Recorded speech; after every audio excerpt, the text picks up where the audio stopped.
السلام علیکم ورحمۃ اللہ وبرکاتہ۔ محترم بزرگوں اور میری پردہ نشین بہنوں، آج میری تقریر کا عنوان کیا حجاب عورت کا استحصال نہیں؟ اعتراض: عورت کو پردے میں رکھ کر اسلام اس کی حیثیت کیوں گھٹاتا ہے؟ یہ تو سراسر ناانصافی ہے کہ مرد تو آزادانہ پوری دنیا پھرے اور عورت گھر میں قید رہے۔ سوشل میڈیا پر حجاب یا اسلامی لباس کے حوالے سے کہا جاتا ہے کہ عورت اسلامی شریعت کی محکوم اور باندھی ہے اور مسلمانوں کو چاہیے کہ اسلام کے اس حکم کو اپنی شریعت سے نکال دیں۔ بھائی، ہم اور آپ تو بعد میں سوچیں گے، پہلے یہ دیکھو کہ عورت کے معنی کیا ہے۔ ڈکشنری کیا کہتی ہے؟ عورت کے معنی ہی ہے چھپانے کی چیز، اس لیے کہ عورت کو یہ کہنا پردہ نہ کرو ایسا ہے جیسا کہ یوں کہا جائے کھانے کی چیز کو نہ کھاؤ، پہننے کی چیز کو نہ پہنو۔ غور کیجئے کتنی بے عقلی کی بات ہے۔ بھائی، اگر آدمی کھانے کی چیز کو نہ کھائے گا تو اور کیا کھائے گا؟ گھاس کھائے گا؟ ایسے ہی عقلاً بات کتنی بھونڈی لگے گی اگر ہم کہیں کہ کہیں چھپانے کی چیز کو نہ چھپایا جائے۔ کہ قدیم تہذیبوں میں عورت کی حیثیت نہایت بے وقعت تھی اور اسے محض شہوانی جذبات کی تسکین کا ذریعہ سمجھا جاتا تھا، حتیٰ کہ اسے بنیادی انسانی شرف اور عزت سے بھی محروم کر دیا گیا تھا، جبکہ اسلام نے اسے عزت بخشی ہے۔ پردے کا حکم صرف عورتوں کو تھوڑی ہے، مرد بھی اپنا پورا جسم چھپاتے ہیں، عورت کو تو صرف چہرے اور سر کا اضافہ ہے۔ چھپانا، پردہ کرنا دونوں کے لیے ضروری ہے۔ مردوں کو تو یہ حکم فرمایا قُل لِّلْمُؤْمِنِينَ يَغُضُّوا مِنْ أَبْصَارِهِمْ وَيَحْفَظُوا فُرُوجَهُمْ، یعنی آپ مومنین سے کہہ دیجئے کہ اپنی نگاہیں نیچے رکھیں اور اپنی شرمگاہوں کی حفاظت کریں۔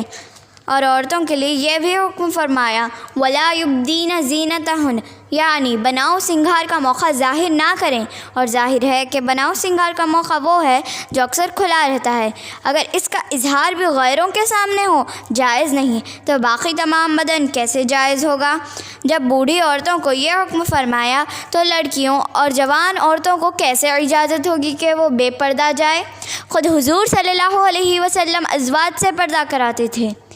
اسلام چاہتا ہے کہ عورت گھر سے باہر نکلے تو اپنے لباس، چال ڈھال اور گفتگو میں وہ طرز اختیار کرے جس سے کسی کا جذبات برانگیختہ نہ ہو۔ وہ آرائش و زیبائش کے ذریعے لوگوں کی شہوت آمیز نگاہوں کو اپنی طرف متوجہ نہ کریں۔ اسی طرح اسلام اسے ساتر لباس کا پابند بنا کر معاشرے کے افراد کی نگاہوں میں عزت و احترام کا مقام عطا کرتا ہے۔ اگر ان کے سماجی، اخلاقی اور دینی مضرات بتائے جائیں اور ان پر پابندی کی حکمت واضح کی جائے تو لوگوں میں ان کی طرف رغبت پیدا نہیں ہوگی۔ بے پردہ معاشرہ آج مغربی معاشروں میں جو سماجی برائیاں عام ہو گئی ہیں، مثلاً طلاق کا بڑھتا ہوا رجحان، اغوا اور عصمت دری کے روز افزوں واقعات، بن بیاہ ماؤں کی کثرت وغیرہ، ان سب اسباب پر غور کریں تو معلوم ہوتا ہے کہ ان کا ایک بنیادی سبب بے پردہ معاشرہ ہے۔ وہاں عورتیں انتہائی زیب و زینت کے ساتھ بلا روک ٹوک بے حجابانہ مردوں کے سامنے آتی ہے، اس لیے وہ ان کے فتنے میں آسانی سے مبتلا ہو جاتی ہے۔ افسوس کہ مغربی تہذیب کی ظاہری چمک دھمک نے ہم مسلمانوں کی نگاہوں کو حیران کر رکھا ہے اور ہم اپنے آپ کو ترقی یافتہ ظاہر کرنے کے لیے بلا سوچے سمجھے ان کی نقالی کر رہے ہیں۔ کاش ہمیں معلوم ہوتا کہ عورت کی عصمت کی حفاظت ہو سکتی ہے اور اسے عزت اور وقار مل سکتا ہے تو صرف اسلام کے سائے میں، اور اگر وہ چین و سکون کی زندگی گزار سکتی ہے تو صرف اسلامی تعلیمات پر عمل پیرا ہو کر۔ لڑکی نے دودھ کھلا چھوڑ دیا، بلی نے دودھ میں منہ ڈال دیا۔ غلطی کس کی ہے، لڑکی کی یا بلی کی؟ بلی تو چاہے گی کہ دودھ کھلا ہی چھوڑ دیا جائے۔ اسی طرح ایک لڑکی نے گوشت کھلا چھوڑ دیا، گوشت کتا کھا گیا۔ غلطی کس کی ہے، کتے کی یا لڑکی کی؟ کتا تو چاہے گا ہی کہ کوئی بھی گوشت محفوظ نہ رہے۔ اسی طرح ایک لڑکی نے حجاب چھوڑ کر اپنے آپ کو سب کے لیے اوپن کر دیا، کسی نے چھیڑ چھاڑ کیا۔ غلطی کس کی ہے؟ یاد رکھیں، کتے بلیوں کے لیے دودھ اور گوشت کھلا چھوڑنا کوئی عقل مندی کی بات نہیں، وہ تو آپ کا نقصان ہی چاہیں گے۔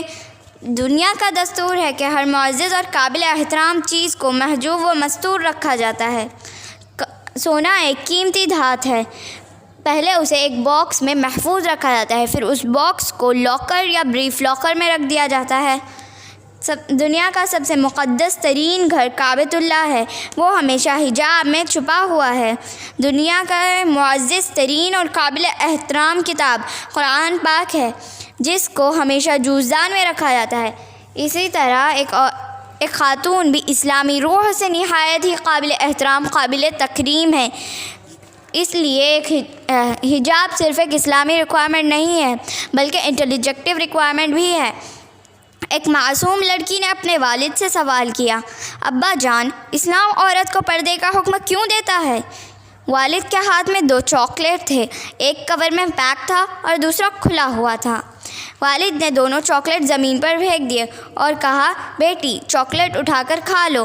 لڑکی نے کور میں پیک چاکلیٹ اٹھا کر کھا لیا اور دوسرا چاکلیٹ جو ان کور تھا اسے چھوڑ دیا اور کہنے لگی، اس پر تو ساری گندگی لگ گئی ہے۔ والد نے سمجھاتے ہوئے کہا، بیٹی جو لڑکیاں حجاب نہیں پہنتی اسے بھی اسی طرح گندگیاں لپٹ جاتی ہے جس طرح اس ان کور چاکلیٹ کو لپٹ گئی تھی۔ اسی لیے اسلام نے عورت کو حجاب پہننے کا پابند بنایا ہے تاکہ اس کی عزت و عصمت میلی کچیلی اور خراب نہ ہو جائے۔ گلاب کے اطراف کانٹے اس کی حفاظت کے لیے ہوتے ہیں، کریلے کے اطراف کوئی کانٹے نہیں، کیونکہ اس میں کوئی جاذبیت ہی نہیں۔ اسی طرح عورت ایک قیمتی پھول ہے، اس کے اطراف حفاظتی حصار باپ، بھائی، بیٹے اور شوہر کی شکل میں ہے، جس سے اس کی عزت پر ڈاکہ ڈالنا کسی کے لیے آسان نہ ہو۔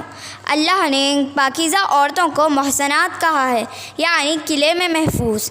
گھر عورت کا قید خانہ نہیں ہے، ایک محفوظ قلعہ ہے۔ السلام علیکم ورحمۃ اللہ، جزاک اللہ۔